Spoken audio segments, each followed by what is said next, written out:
نحمده ونصلي ونسلم على رسول الكريم اما بعد فاعوذ بالله السميع العليم من الشيطان الرجيم بسم الله الرحمن الرحيم قال النبي صلى الله عليه وآله وسلم من فطر صائما كان له مثل أجره غير أنه لا ينقص من أجر الصائم شيئا او كما قال عليه الصلاة والسلام آمنت بالله صدق الله العظيم وصدق رسوله النبی الکریم الامین الرؤوف الرحیم۔ درود پاک الصلاۃ والسلام علیک یا سیدی یا رسول اللہ وعلی آلک و اصحابک یا سیدی یا حبیب اللہ، الصلاۃ والسلام علیک یا سیدی یا نبی اللہ وعلی آلک و اصحابک یا نور اللہ۔ ناظرین، آج کا موضوع روزہ دار کو افطار کروانا۔ اسلام ہمدردی اور سخاوت کا دین ہے، اور رمضان اس سخاوت کے اہتمام اور اظہار کا مہینہ ہے۔ روزہ ایک پرمشقت عمل ہے۔ روزہ کی تکلیف ایک روزہ دار کو دوسروں کی تکلیف کا احساس دلاتی ہے۔ ایک روزہ دار جب خود بھوکا پیاسا دن گزارتا ہے تو اسے ان لوگوں کی تکلیف کا واقعی احساس ہوتا ہے جنہیں ٹھیک سے 2 وقت کا کھانا بھی میسر نہیں ہوتا۔ روزہ فقراء و مساکین سے ہمدردی پیدا کرتا ہے۔ رمضان مبارک کی نیکیوں میں سے ایک نہایت ہی اہم نیکی افطار الصائمین ہے، یعنی روزہ داروں کو افطار کروانا۔ یہ کوئی معمولی نیکی نہیں ہے۔ اس کی اہمیت و افضیلت کا اندازہ نبی کریم صلی اللہ علیہ وآلہ وسلم کی اس حدیث پاک سے لگایا جا سکتا ہے کہ اللہ کے رسول صلی اللہ علیہ وسلم نے فرمایا، جو شخص کسی روزہ دار کو افطار کرائے اسے اس روزہ دار ہی کی مثل ثواب ملے گا، لیکن اس روزہ دار کے ثواب میں بھی کچھ کمی نہیں واقع ہوگی۔ اسے مسند احمد، ترمذی، ابن ماجہ اور ابن حبان میں نقل کیا گیا ہے۔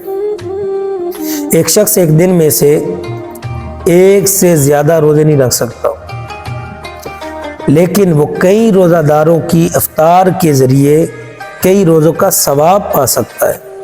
پھر مزید یہ کہ یہ ثواب پیٹ بھر کر کھلانے پر بھی موقوف نہیں، بلکہ حدیث کے ظاہر پر اگر دیکھا جائے تو اس سے یہی بات سامنے آتی ہے کہ اگر کوئی ایک کھجور یا پانی کا ایک گھونٹ بھی کسی کو پلاتا ہے افطار کے لیے تو اسے بھی ثواب کے حصول کا جو ہے وہ سبب بن سکتا ہے۔ اللہ کی شان بھی عجیب ہے، وہ جس کو چاہے جتنا چاہے اجر عطا فرما دے، نہ اس کے پاس کچھ کمی ہوتی ہے نہ اس سے کوئی پوچھنے والا ہے۔ اسلام میں عام انسانوں کو کھلانا بھی ایک عظیم نیکی ہے۔ پھر اندازہ لگائیں کہ ایک روزہ دار کو کھلانا جو دن بھر اللہ کی خاطر بھوکا رہا ہو کتنی بڑی نیکی ہے۔ عبداللہ بن عمر بن العاص رضی اللہ تعالیٰ عنہ سے روایت فرماتے ہیں کہ ایک شخص نے نبی صلی اللہ علیہ وآلہ وسلم سے پوچھا کہ کون سا عمل سب سے اچھا ہے؟ آپ صلی اللہ علیہ وآلہ وسلم نے ارشاد فرمایا، سب سے اچھا عمل یہ ہے کہ تو لوگوں کو کھانا کھلائے، سبحان اللہ، اور ہر شخص کو سلام کرے چاہے اسے پہچانتا ہو یا نہ ہو۔ بخاری و مسلم کی یہ حدیث پاک ہے۔ ایک حدیث میں آپ نے ارشاد فرمایا، کھانا کھلاؤ اور سلام کو عام کرو، جنت کے وارث بن جاؤ، سبحان اللہ۔ یہاں یہ بات بھی ناظرین ملحوظ رہے کہ افطار چاہے مختصر ہی کیوں نہ ہو لیکن حلال ہونی چاہیے، ورنہ ثواب نہیں ملے گا، کیونکہ اللہ تعالیٰ حرام مال سے صدقہ و خیرات قبول نہیں کرتا۔ آدمی کو چاہیے کہ وہ خود بھی حلال کھائے اور دوسروں کو بھی حلال کھلائے۔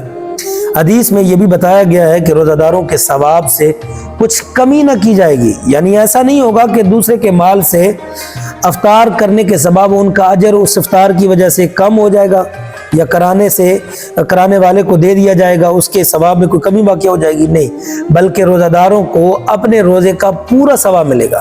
لہذا اگر کوئی شخص کسی روزہ دار کو افطار کرانا چاہے تو بلا عذر انکار نہیں کرنا چاہیے، کہ یہ بھی خلاف سنت ہے، کیونکہ اپنے مسلمان بھائی کے رزق سے افطار کر لینا اس کی دل جوئی بھی ہے اور نیکی میں اس کی مدد کرنا بھی ہے، اور اس میں روزہ دار کا کوئی نقصان بھی نہیں ہے۔ بعض لوگ کہتے ہیں کہ جی ہم کیوں وہاں پہ جائیں، کیوں روزہ افطار کریں، ہمارے پاس اللہ کا دیا بڑا کچھ ہے، تو بغیر کسی وجہ کے، بغیر کسی شرعی عذر کے کسی کے دسترخوان سے افطار کرنے پہ انکار بھی نہیں کرنا چاہیے۔ روزہ ایک مجاہدہ ہے ناظرین، لیکن ایک ایسا شخص جو اس مجاہدہ کی استطاعت نہ رکھتا ہو، وہ دوسروں کو افطار کرا کے بغیر مجاہدہ کے وہ سارا اجر حاصل کر سکتا ہے جو روزہ پر دیا جاتا ہے۔ مثلا بعض لوگ بیمار اور سخت بڑھاپے کے سبب روزہ نہیں رکھ پاتے،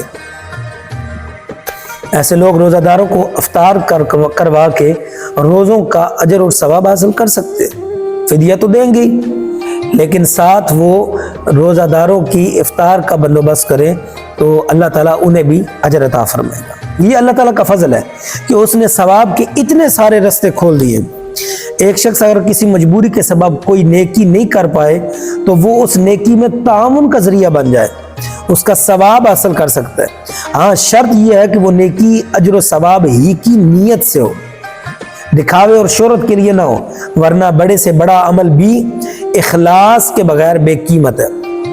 جو عمل میں اخلاص کی بجائے ریاکاری اور تعریف کی چاہت شامل ہو جائے تو وہ ثواب کی بجائے عذاب کا سبب بن سکتی ہے۔ ناظرین و حاضرین، لہذا روزہ افطار کرنے والے کو چاہیے کہ حد الامکان اخلاص کا اہتمام کرے اور اسے اپنی سیاست کو چمکانے یا لوگوں کے دلوں میں جگہ بنانے کا ذریعہ نہ بنائے، جس طرح کہ آج کل مختلف جگہ پہ دسترخوان لگتے ہیں۔ بہرحال اس میں ذہن رکھنا چاہیے، لیکن عموماً دیکھا گیا کہ لوگ اپنی سیاست کو چمکانے کے لیے، اپنا نام بنانے کے لیے لوگوں کو افطار دسترخوان لگا کر اس پہ بٹھاتے ہیں، روزہ افطار کرواتے ہیں۔ خالصتاً اگر للہیت کے لیے، اخلاص کے لیے ہے تو پھر ضرور ثواب دیا جائے گا۔